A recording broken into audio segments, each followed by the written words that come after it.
second time around? Third time. Third time. Okay, that's pretty good. And maybe I didn't meet you before. The first time was what year? 2004. I ran in 2004. Came in second in a primary of 4 competitors. Then we decided we did quite well for not meeting the boundary for reporting. We came in a close second, lost by like 2,500 votes to Robert Whittle, who came here out of Miami, Coral Gables, and he's brought. We've been working not just to beat Ginny Brown-Waite, but insider leadership group of the Democratic Party is not too fond of what I stand for. So I've been blocked. It was that time, and then 2006 they put up Mr. Penberthy. And so you ran as a Democrat, but your party didn't support you. Is that what you're saying? Well, they don't. Well, how many people do they actually support? That's really the fundamental question. And so I'm one of the many that are not supported. But I'm a little more vociferous and outspoken in my criticism when we have issues of influential congresspeople advocating for the opponent. In 2006, Debbie Wasserman Schultz, twice in the St. Petersburg Times, using Ginny Brown-Waite's campaign language, actually was advocating for Ginny Brown-Waite. So how confusing is that to, number one, Democratic voters and anybody else? You're either on my team or you're not. I'm on the team of, Democrats that stand by the, working people, good schools, health care access, only using our military under appropriate circumstances and a rationale that's reasonable. So it doesn't sound like you support the war in Iraq. I stood against it publicly. My political career kind of evolved. Ross Perot, I supported Ross Perot back in '92. That was my first kind of involvement a little bit. Met Bill Clinton during that time, and actually voted for Ross Perot. I can honestly say I never voted for Bill Clinton. I probably shouldn't be saying that here, but that's the truth. Because I was working on my house in '96, and the day just passed, and I knew it was going to be a blowout, and I just didn't get around to voting. I was going back to my apartment after putting the roof on the house all day or something, and just didn't make it. I then I stood at Columbus Avenue after putting out signs for Al Gore in 2000, and shook his hand and said to him, and I have pictures documenting that from like a foot away, "Sir, tomorrow morning you're going to wake up as the next president of the United States." Shook his hand, and then we all know what followed. And I've of course been involved in election reform issues.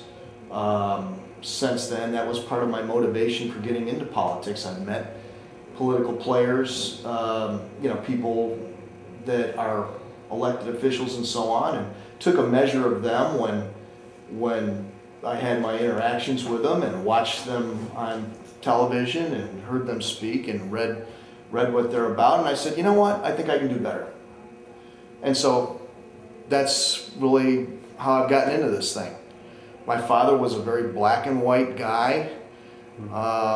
Actually, although holding Democratic values, he had to register as a Republican for, keeping his job. I'm really, I've learned a lot. Certainly learned a lot about Ginny Brown-Waite in my experience that I had last time. And I think when I look back at debates that we had, some video that we have of debates that I had with her, I see myself as being the factual prognosticator as to where things were going 2 years ago, where they are, and where she is taking things, and where things will continue to go if she stays in office. And basically she's going to stay on that same path. There's one path for Ginny Brown-Waite, and I'm the guy that offers a change in direction, one that affords, I think, a better opportunity for people like myself, who are working people, you know, in all stations of our society, not only in District 5, but because this is federal office, I think I have a lot to bring to the nation. I won't be someone who's just a seat warmer up there. I intend to use the full power and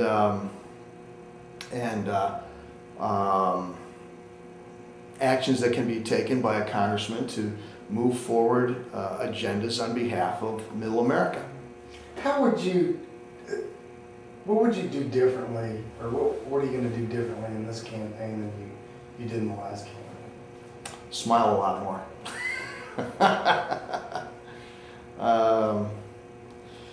Yeah, I understand how to win, what we have to do.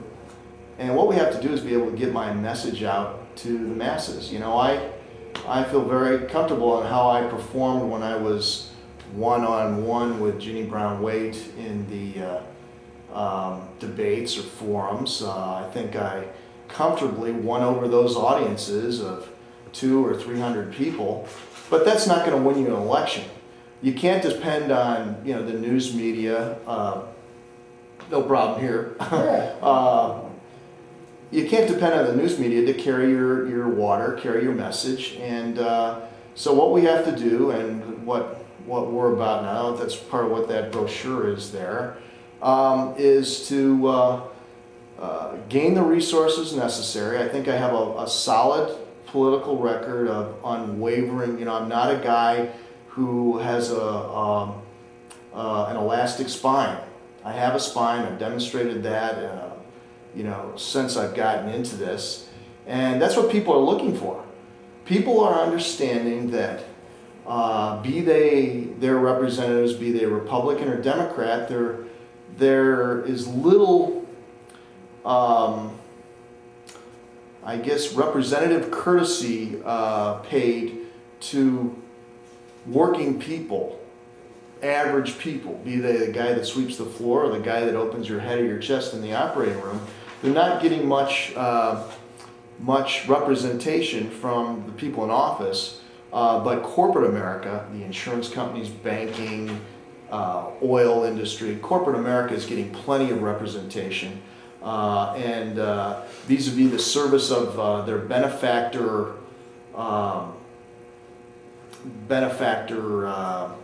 groups, they have had plenty of largesse, and that's put us where we are today. And Ginny Brown-Waite is a quintessential example of someone who is a go along, get along individual, and people should expect nothing different from her. She's had 6 years in office just about at this point, and I think the fundamental question people have to ask is, what meaningful piece of legislation has she authored or co-sponsored that benefits directly working families, average families? And I think people know what the answer to that is, and the answer is nada.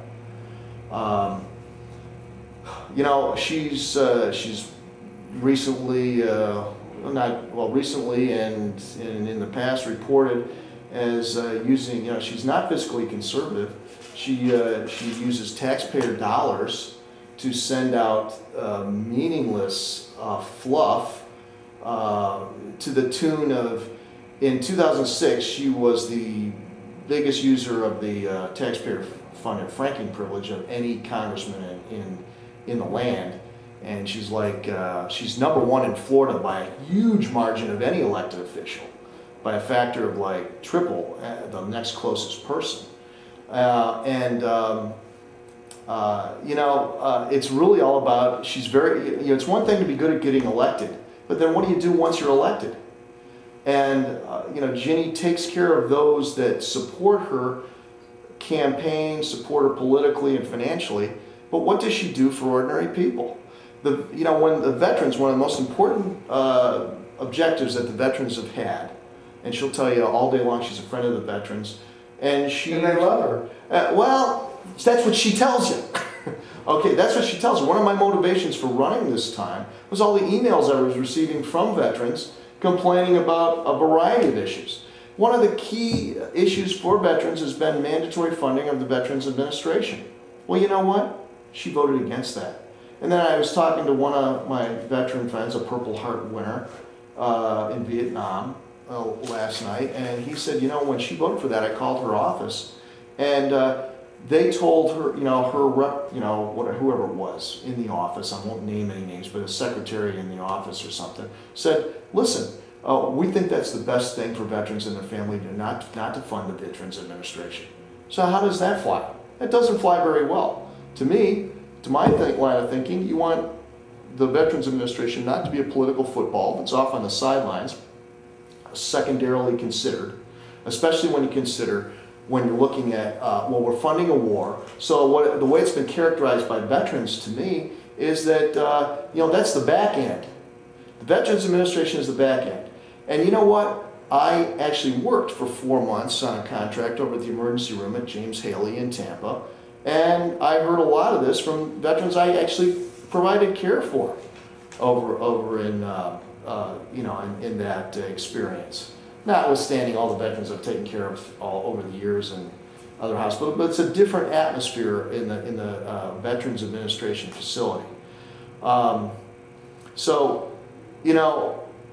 When someone signs on to be a member of our armed services, they take a solemn oath to protect and defend this country and its Constitution. Well, that oath has yet to be sworn and signed by the American people. And that oath would be to make sure that the Veterans Administration is properly funded, and by the veterans definition, that would be mandatory funding annually for the Veterans Administration written into law. So, that's a big issue. There's other issues associated with the veterans, I'm talking to guys that have PTSD, this gentleman I was talking to, that is a huge problem coming out of Iraq. The young people with PTSD. I mean, I had Baker-acted people over in the Veterans Emergency Department. That's where they show up. Young people wanting to kill themselves, or stating so. So that's a huge issue from the experiences they've had. Agent Orange. Do you know that you can't get tested for Agent Orange at a VA facility? You have to go to an outside agency and pay $200. A lot of these guys, 30% of our people on the streets are veterans. That is does not speak well of how we treat our veterans after they have given service to our country. So that's a major issue. As far as the economy goes, the war in Iraq has played a fundamental role because it's been funded on borrowed dollars, which with all that's gone on over this period of time since 2003, with the investment it's been characterized as now a multi-trillion-dollar cost to this country. Well, just with the devaluation of the dollar. Yeah, the devaluation of the dollar, and that's a huge, when we're talking about gas prices right now, the devaluation of the dollar. I'm from Buffalo, New York originally. We used to go during the gas price crisis in the 70s. I used to drive my '64 Falcon over the border into Canada after I'd gone to the bank and cashed in my American dollars, because a Canadian dollar is worth like 65 cents. So then I'd go over there and buy gas over in Canada, and I'd save money. I mean, that's what we did. Sure. Now we're looking at, it was for a while there, the Canadian dollar was worth more than the American dollar. Now, latest number I saw, I don't know, a couple of weeks ago is like 99 cents or something like that. But that's outrageous, because for decades, I mean, I'm 52 years old, and I'm talking when I'm like 20 or something, 30 years ago, and for forever until the most recent few years, that's what we've had to deal with. So you look at this, and this is all on the backs of our young people. And then when we look at this with diminishing career occupational opportunities for people, there needs to be a dramatic change if we respect what we're going to do to leave to the people that come after us. And I would submit that where we can lead the world and where we're indeed following currently is in the field of energy, alternative energy. Alternative energy is the economic engine that can drive America back to the prominent position in the world in leadership on a number of levels. Economic leadership, financial solvency, and putting all these people to work, installing the apparatus. And I believe in a decentralized power generation system. I think, all you have to do is go on the internet. If you spend a couple hours on the internet, you can see everything that's going on. From people tinkering, and I'm acquainted with people that are already doing this, doing gasoline hydrogen hybrids, on-demand hydrogen, electrolysis of water. How could this be optimized? How could this be optimized if there were a commercial investment, government directing, industry through incentives? Well, it would completely shift the tilt of power. Of course it would. Of course it would. And it's corporate power. And when you look at what I refer on my website to the blonde and black commercials by the American Petroleum Institute, they have a whole program that they're rolling out, and that's one aspect of it. Oh, if we have 60 years worth of energy to power 60 million cars. Well, you know what? We have a whole lot more than 60 million cars right now. And so we're short just on the get-go of your rough analysis by the chicken heels, on running around on TV like, oh, everything's just dandy. That's the same platform that Ginny Brown-Waite ran on 2 years ago, that everything's fine. Everybody, all these people in District 5 have investments and they're living off their investments. Well, you know what? The stock market has plunged dramatically. When you talk about people in the villages, which is the quintessential area of this district, where you have all these retirees and mostly fairly modest, but it's a beautiful place up there. The landscaping is just amazing driving around. They got golfing, beautiful golf courses that are beautifully landscaped and everything else. But most of the houses are fairly modest, probably fairly pricey for the size of the house and everything relative to the accoutrements. But these people came down on a relatively fixed income parameters. And so what's happened now, they have their income. A lot of these people are people that, some of those last people that have had pensions, come down here, they got their pension, get Social Security, whatever. We're going to enjoy, 20 years of our life or whatever, down here in this area playing golf and stuff.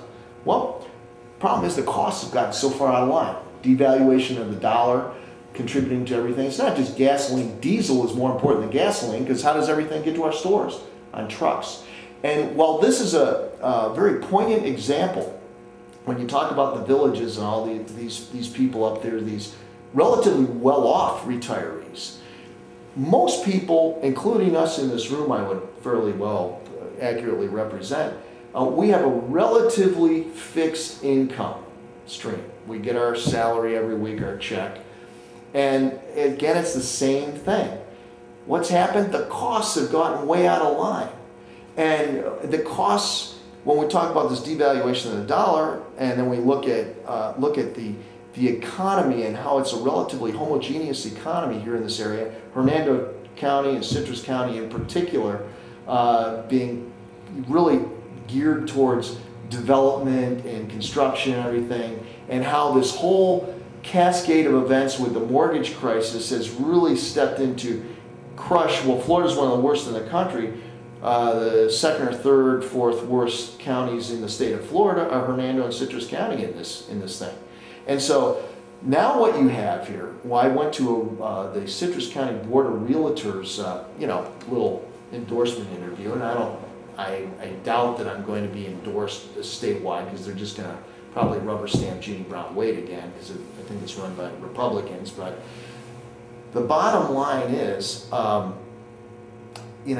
real estate people are now in the same bind as people that sling concrete and nail, and do carpentry. So what's the first question they ask me? And I had been to their little candidate open house the week before. Well, John, do you have a national health care plan? And of course, 3 out of the 5 people sitting there already knew because I had talked to them about it the week before. Why are they asking me about that? Because their incomes are dramatically down and they're having to make choices. Am I going to pay for my health insurance or not? And so they were very interested in that because these are all small business people, independent contractors. And 2 years ago, they were doing well. That was just at the beginning of the downturn, and they hadn't really felt the effects of it yet. Oh, it's sinking a little bit, but it'll be okay. Now it's really hit them hard. Next question, and this relates to the whole economy of Florida and how we've become a kind of a, I'm fairly comported with adjectives and stuff, but the bottom line is Florida, because of the hurricane issue, stands out for people, they want to move someplace to retire, someplace warmer, etc. So now they're moving to like North Carolina or Tennessee or something, instead of where previously they'd come to Florida because of this hurricane insurance business. Well, we've seen that disasters occur not just from hurricanes, but from floods. New Mexico's getting floods today. It was like 60 homes gone. I just saw in the news this morning. But the floods we had along the Mississippi and everything, tornadoes, disasters occur everywhere. So while my plan has received relatively little publicity, my plan, a national catastrophic homeowners insurance plan, offers a prescription for solving these problems to the larger degree, really putting Florida back on an equal footing with other places, because we're going to take those insurance rates and in return for capping risk for the insurance companies, it's been suggested by insurance executives that I spoke to in putting together this plan of level of about $5 billion, that we're going to have mandatory reduction in premiums in this legislation that I would propose that would immediately bring relief to homeowners, property owners in Florida. And so you're talking about dramatic reduction in insurance premiums, a very minor league premium that people nationally, if you had a mortgage, would pay for catastrophic insurance. Because we've seen Colorado, they had tornadoes and so on. How you put this thing together, I'm offering a framework to begin the discussion, to solve the problem, to everyone's relative satisfaction on a national basis. Because Katrina clearly proved that it's not something a single state can handle. It's not something any number of insurance companies can handle financially when you have a major disaster like that. And so it should be something that has a federal component to it. To spread the risk, go back to the foundations upon which insurance was developed in the first place, spreading risk over a broad population. As far as health insurance goes, I personally was just recently turned down by Humana. Now, I'm a pretty healthy guy. Why was I turned down? Well, they sent me a letter. Well, you had a bone scan because I had I chinked my neck a few years ago. Well, it was actually while I was collecting petition cards 2 years ago, and hurt my neck, so I got an MRI. MRI showed a little thing there, so we did a bone scan. Turned out it's a hemangioma, which is just a collection of blood vessels, a very common condition. But it also showed that I had some degenerative joint disease. Well, a man of 50 years old, anybody you talk to is going to have some degenerative joint disease. So anybody over 50, and I play ice hockey with 20-year-olds, I can hit a golf ball 250 yards. I mean, I got to lose 10 pounds or something, but I'm a pretty fit guy. So how is that reasonable? Insurance companies make their money in a couple of ways. By eliminating people that, basically it's eliminate. It's not managing risk, it's elimination of risk. Yeah. First they eliminate, they'll either price eliminate you by setting a premium that's ridiculously out of range. And I've talked to people paying $10,000, $12,000 a year for health insurance, okay? Older people. Pre-Medicare, pre-falling in Medicare, like 63 or something. And then you have providers of healthcare, which I'm one, I'm a nurse practitioner, so doctors and nurse practitioners are either payments are delayed or denied. So they're putting the cost off on the provider. The cost is either going to the patient or going to the provider. And that's a fundamental argument for a national healthcare plan, modeled after, I previously was for HR 676, but I have since changed my position on that and would advocate for a plan that was similar to the John Edwards plan, Medicare for All, where if you have your Blue Cross and Blue Shield and you love that, you know, fine, you can keep it. However, if you find that's not an appropriate fit for you, either financially or for other reasons, then Medicare for All plan that provides quality, affordable, complete coverage would fall into play. It would also strengthen Medicare because you bring in a whole nother layer spreading the risk instead of having a concentrated risk. Just the 65 to 80 year olds, you got the 30, 40, 50 year olds into the mix, and they're all paying in, they aren't paying insurance premiums, and neither are their employers. What they're paying into would be based on income with a cap for maximum. I mean, Warren Buffett's not going to pay more than Donald Trump, if you know what I mean, okay? So you're talking a progressive, progressive scaled, you know, you can call it a tax, you can call it a premium, whatever it is. It's a sum of money, you know, on a like a monthly basis or whatever. People who are unable to pay, period,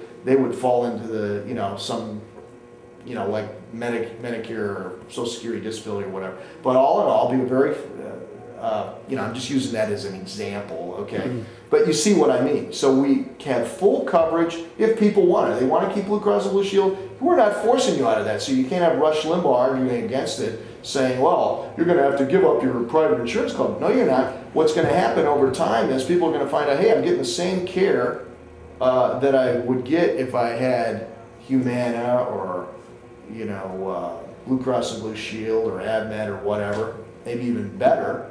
And I'm paying what is a reasonable sum, and so why should I go for that? And over time, those other ones are going to wither away, which, you know, except for maybe elective, or, you know, maybe we're not going to cover unnecessary elective procedures, you know, what are not medically necessary, and medically covers a lot of areas. I mean, if someone's deformed because of cancer surgery, of course they should have, you know, plastic surgery or whatnot. You see what I mean? Sure. So this is what has to happen. We're the only country in the world that has a healthcare system financed by the convoluted array of providers and variables that is a huge cost and drain on the system, to the tune of close to 40%, according to the research that I've read. The energy, going back to the energy, you know, we're going to have drilling for a while. You know, I mean, the drilling, Ginny's come out big time, drill everywhere. Well, you know what? The oil companies have millions, tens of millions of acres already on lease.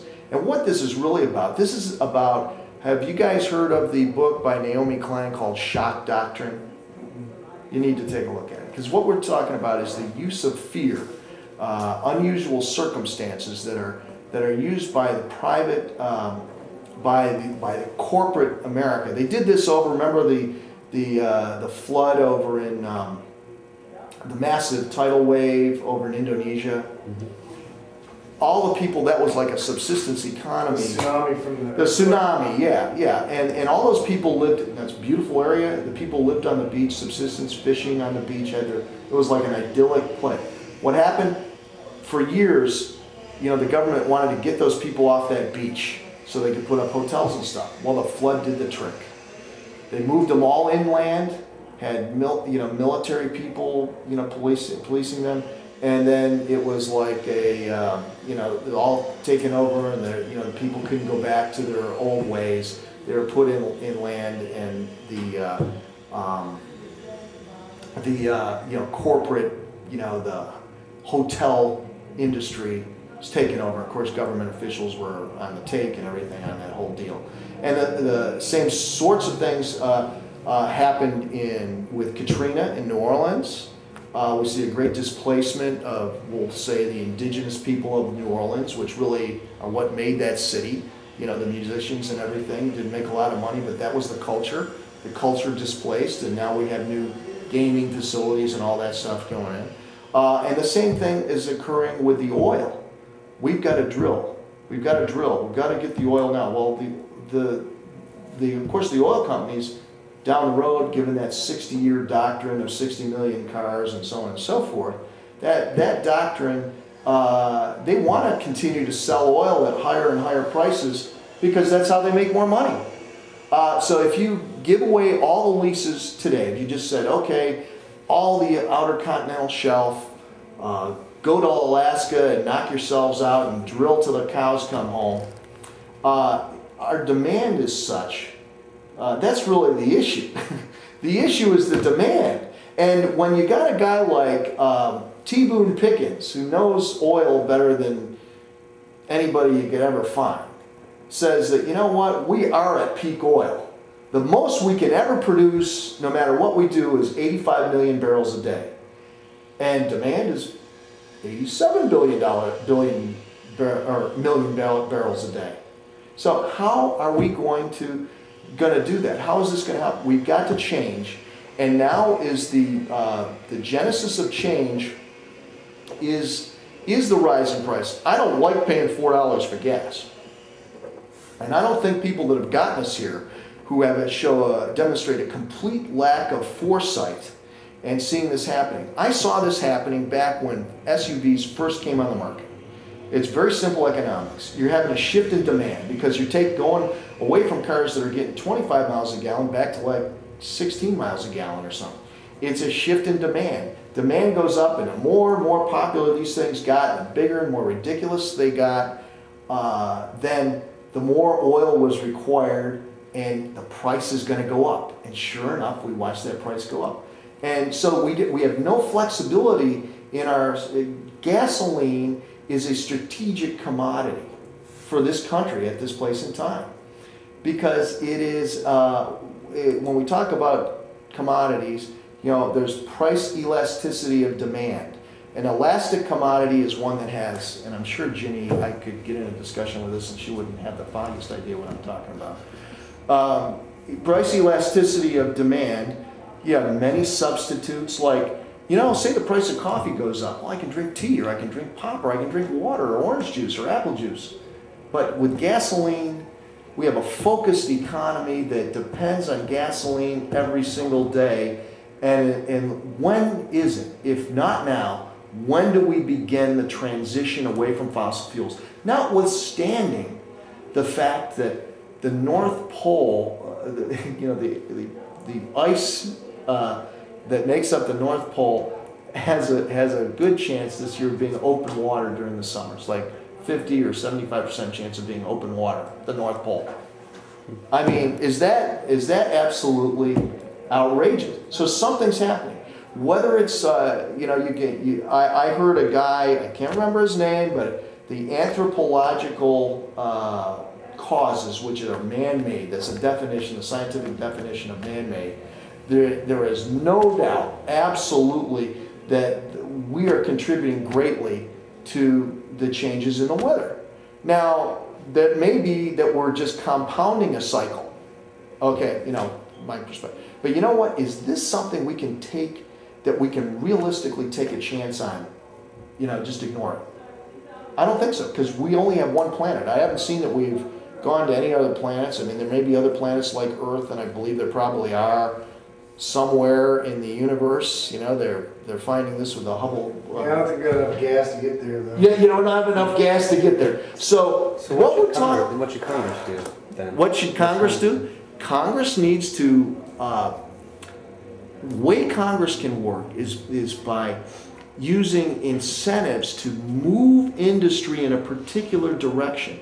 When we had World War II, we mobilized our industry to stop producing pots and pans and start making rifles and handguns or whatever, or bullets.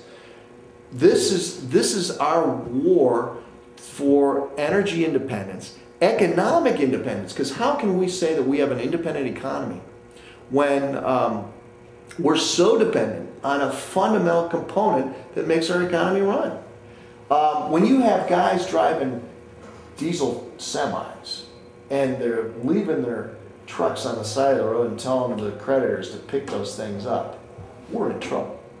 Now, all we need is a little exacerbation of a crisis in the Middle East. Say we do something to Iran. Now, Ahmadinejad is supposed to be on, getting interviewed by Brian Williams tonight. It'll be interesting to see what that goes. And I don't think that guy's a dumb, he's not a dumb guy. And how we deal with Iran is very important at this stage of the game, given our dependence on the Middle East to make our country run. But Ahmadinejad doesn't call the shots. It's Khomeini, the supreme ruler. Ahmadinejad is really a straw man. He's a voice, but he doesn't call any shots. So there's a false premise being put out that this guy is the the guy that's calling the shots and he's going to attack it. He can blab all he wants, but he doesn't do anything. And in fact, Khomeini has reached out to the United States to work on a lot of these issues. This is just coming in my head now because I've read about it before, in a reliable source. And he has been, shunned away, because it's not politically, if you have a political agenda that is one of, these are the bad guys and this is what we got to do, you can't have that interfering with your message. So I think provided we have a new president, but not without the help of a new Congress, we will be able to have a world that is much more beneficial to business, economically, and to working people in America as we change the direction of this country. Has anyone who doesn't believe that we need to change the direction of this country is just spending too much time, watching variety shows? What kind of incentives are we talking? To move business to tax credits for investing in this. We already give tax credits for people to buy a hybrid vehicle. You get a $4,000 tax credit. Okay, so that's a consumer incentive. We want to move business in a direction. If we had taken $1 trillion, that's been thrown around as a number when you get into total cost, $3 trillion, I think I have a book now, $3 trillion war by people that are from the Kennedy School of Government that wrote this book, that turned it into a book. If we had taken just a portion of that money, 7 years ago and moved towards securing this country through moves that encouraged new ways of developing energy and so on and so forth, we would be so far ahead and so better respected in the world. But we would be leading the world economically rather than following. I mean, there are now solar cells that are printed like newsprint. Problem is they don't have the factories, put together. That's the bottleneck right now, is the factories to run these things out.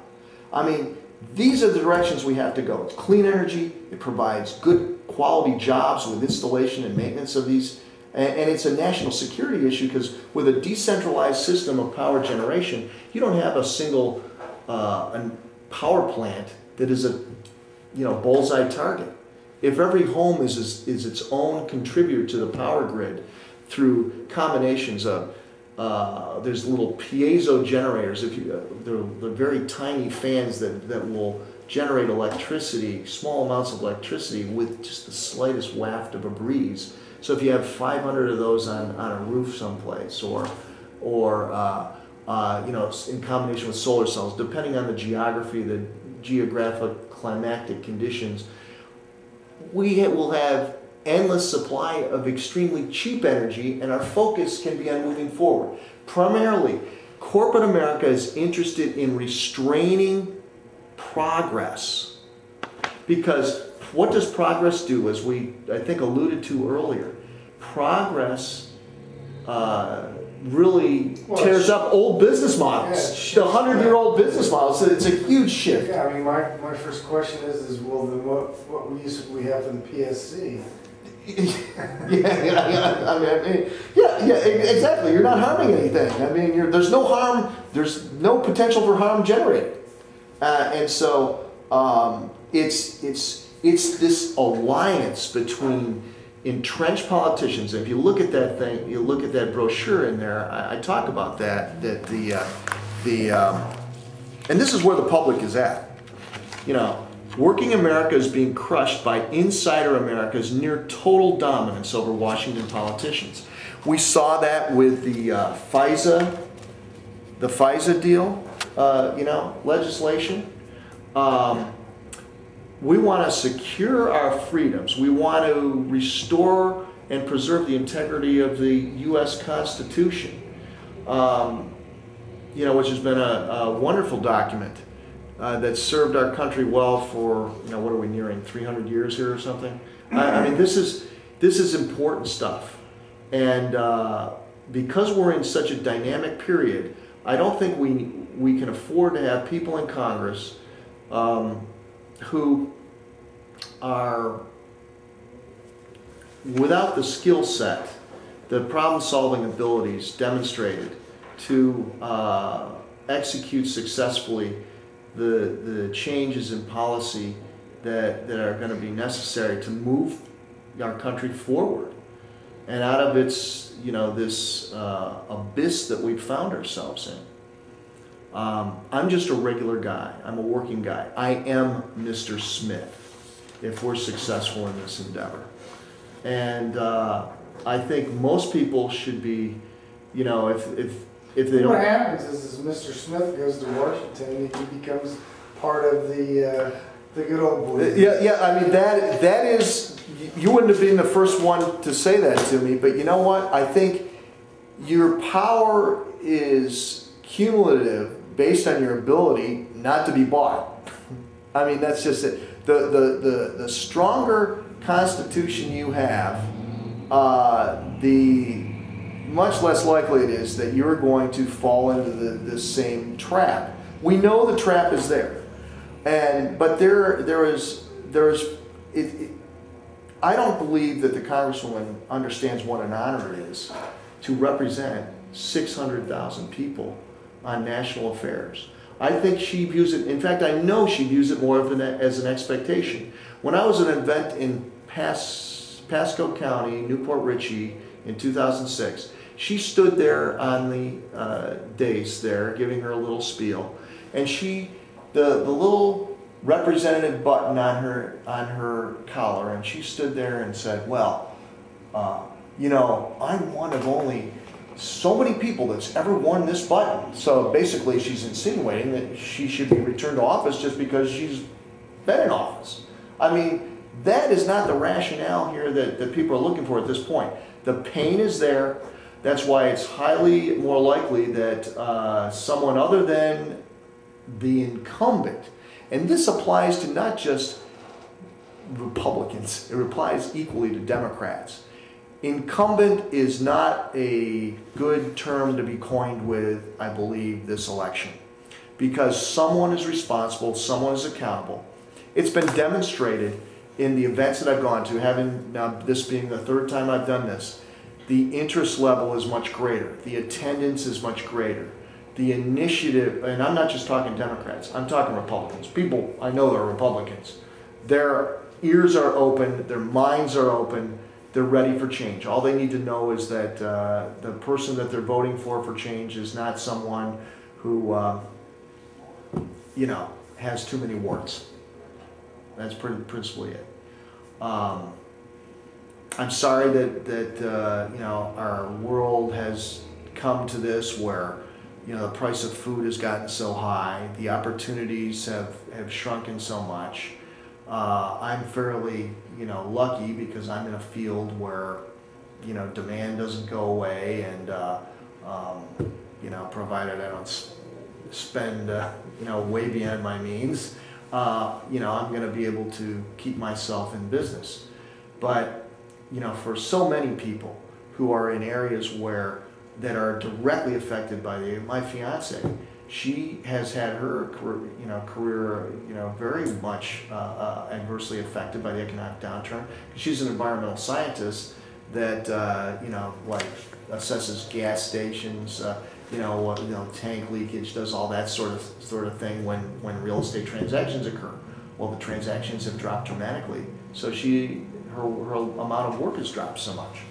So, God, how much, what have I missed topic-wise?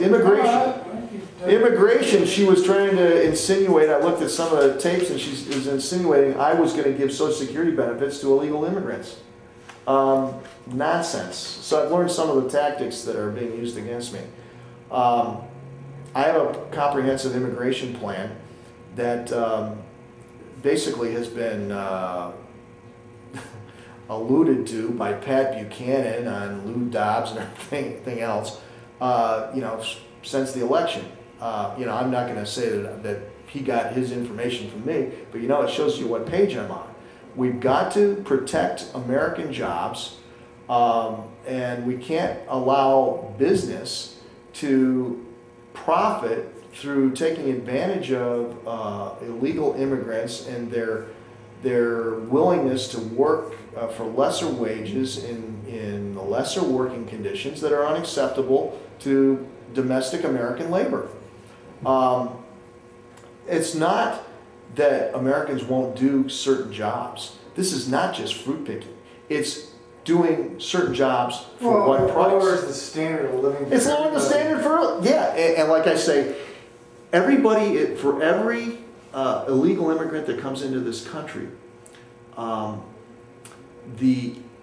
incrementally, the leverage for workers, from everyone from the guy who sweeps the floor to the person who opens your head or your chest in the operating room, is incrementally diminished. It's really, do you want to stay in this, while we have all these details, and I'm well known for my detailed analysis and solutions and explanations, this really comes down to a very simple premise. Can you afford to have the future look the same or worse? What is there down the road? Can we afford to stay on the same path we've been on? And we all know that Ginny is going to stay on the same path. No matter what her rhetoric is, if she's decided she's evolved on something or other, like she did on the war last time, but yet she still votes for it and everything. Can we afford to stay on that path that's headed toward the cliff, only maybe putting the foot down on the gas pedal a little harder?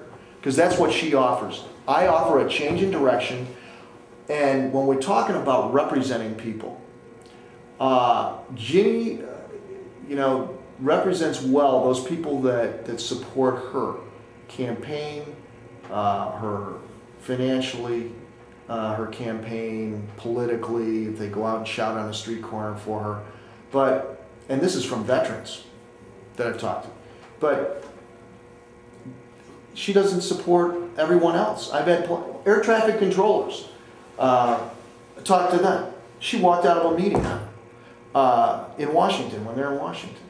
Other people, I've heard the same stories. I shouldn't be mentioning the air traffic. It just came to mind. But the bottom line is to treat people that you represent, that put you in office, with such disrespect. And I could tell you more to that story. That is just absolutely pathetic. Well, let's back up for a second and look a little bit less further into the future and the primary. What would you say to Democrats who have a choice between you and two other candidates? How would you compare yourself to the other two in the primary? I think people understand that I'm taking this very seriously. That I have a strong platform. I've proven myself credible in taking on the Congresswoman,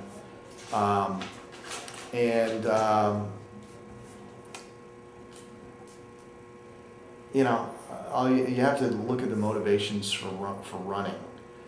My motivation for running is the people that are supposed to be serving, representing my interests, the interests of my neighbors, clearly are not. We're talking specifically about Ginny Brown-Waite, as I just said.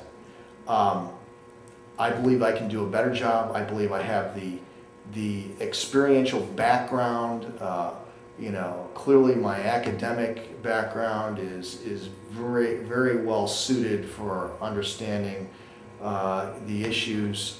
my experience with people from all walks of life that you deal with in my line of work in healthcare brings you a lot of insight and intuition as to just how people feel about things, both in the past. I mean, I can recall patients that I've taken care of years ago, as well as people I've taken care of recently. You know, and their thoughts, because you don't just talk to them about healthcare. You talk to them about everything. You go in, the TV's on in the room, and you're talking. You know, you're talking about all kinds of things, whether they've had a heart attack or whatever the deal is. So I understand people. My background really puts me in a position to understand people, their wants in life, what they feel is lacking, and how they feel about America's policies. You ran a primary against Werder before, right? Werder was in LA. He got 9 or 10% of the vote in the primary in 2006. And how much did you get? I got 50%. And what about, I mean, I think a lot of people will describe you as passionate, but what about some voters who may be concerned that you may be too passionate? I mean, there's been some negative stories about well, again, the negative stories are mostly, that's what I mean, I gotta smile more. Yeah, I gotta talk softer. I mean, this is serious business. People are losing their lives because of policies, you know, fomented by, you know, the people that have been in office. And so this is serious business, and yes, I am passionate. But what would you tell people who are concerned that while you may have good ideas, that you may not be able to work with people on the other side of the aisle? Absolutely not, because you know what's going to happen after this election? There's going to be a whole crop of new people coming in exactly on the same premise as me, of both parties. The last thing I ask somebody when I'm talking to them is what their party is. I can care less, because this is about the American people. Has absolutely nothing to do with what party. The party competition is really a false premise. It's corporate. It's really what we've been saying is there's one party. It's the money party, and there's the Republican side and the Democratic side, and they both play to the same benefactors, and that's what the problem is. When I'm saying here, and in my little brochure, you know, when I'm saying here, working America is being crushed by insider America's near total dominance over Washington politicians, that is the fundamental problem why we're where we are. And so I'm not, we just did a little video for the Lakeland Ledger, you know, I put up on YouTube. It wasn't too good. It was out in the yard. I got this really nice video camera that I've had, but you know, it's difficult. You got the lavalier mic, but you got to turn down one of the. Yeah, so kind of the sound was a little off, but the message is clear. You know that you have to look at. I'm not going to serve my benefactors. Indeed, I don't really have benefactors. I have people that are concerned about the same issues as myself, that and believe in me, that are going to give me money, or you know, come to a forum, or make some phone calls on my behalf to help me get elected. But you know, Ginny Brown-Waite is clearly well comported with the insurance industry, the oil industry, banking. What do bankers in Jacksonville have to do with Ginny Brown-Waite? You know, I mean, you know, you get back to this catastrophic homeowners insurance. Well, I was making a big deal out of that during the campaign last year, although it didn't get the kind of press it should have gotten, because, you know, for a variety of reasons, I guess. And immediately she gets in there and she hooks up with Mahoney and Klein, and they're going to do this thing about reinsurance. Well, the reinsurance is a shell game. You got State Farm buying reinsurance, State Farm Florida buying reinsurance from State Farm National. So they're just spending the money, increasing profits at the, you know, the corporate level, and keeping costs high at the consumer level. And Ginny Brown-Waite is all about this reinsurance business and nothing to benefit the consumer. Stuff like, for example, my house is in a geologically, there's no chance of sinkholes where I live, okay? But you know what? I'm in the same insurance zone by zip code, because the insurance companies do it by zip code, 33523. Well, that's the same as Ridge Manor, where there's sinkholes. I mean, this is the kind of stuff, you know, you get in the mortgage thing, there needs to be regulation to straighten things out for the consumer, because the consumer is taking a bath. Middle America is taking a bath. And I'm one of those people taking a bath. My insurance has now doubled from what it was in 2005. Now that's pretty good, especially when you consider my house is about as hurricane-proof a structure. I built it myself using the Andrew guidelines, post-Andrew, and then did other things to make it structurally. I'm probably good. If I had plywood on the windows, my house probably get to 135, 140. Okay? I mean, it was engineered to 130. But I'd say 135, 140, you know, my house is going to stay together pretty good. You know, when you're talking about, you know, this hand-in-glove relationship between elected officials and corporate America, and this goes to the conventions, these Democratic Republican conventions have sponsors, similar sponsors, and these people, I listened to this, maybe you heard the same program last week, the same process, no ideology involved in it, it's purely access. It's purely about access. But where does, you know, Mr. Smith across the street from me, where's his access? I mean, it's just not right. There needs to be changes, and I submit that I go to Washington, you know, worst case scenario, you can throw me out in 2 years. That's the worst case scenario if I'm elected. Throw me out in 2 years.